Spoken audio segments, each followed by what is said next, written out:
স্বামী স্ত্রী সময় কাটানোর জন্য দাবা লুডো খেলতে পারবে কিনা? দাবা খেলা এটার ব্যাপারে হাদিসে পরিষ্কার নিষেধাজ্ঞা আছে। স্বামী খেলুক স্ত্রী খেলুক যেই খেলুক সবার জন্য নিষেধাজ্ঞা সমানভাবে, এটা জায়েজ নাই।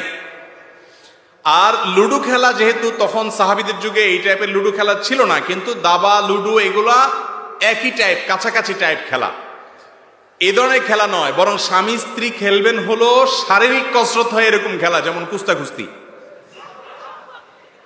কুস্তির কথার কথা বললাম, কুস্তি না, মানে শারীরিক ব্যায়াম হয় সেরকম খেলা। আমাদের প্রিয় নবী সাল্লাল্লাহু আলাইহি সাল্লাম আম্মা জান আয়েশা রাদিয়াল্লাহু তাআলা আনহার সাথে দৌড়াদৌড়ির প্রতিযোগিতা দিয়েছেন। দৌড়াদৌড়ি, নবীজির শরীরে 40 জন জান্নাতি যুবকের শক্তি ছিল, তিনি অনেক শক্তিশালী মানুষ ছিলেন। আয়েশা রাদিয়াল্লাহু তাআলা আনহা বয়সও ছোট, আবার মেয়ে মানুষ, আবার খুব হ্যাংলা পাতলা ছিলেন। ইফকের ঘটনায় হাদিসে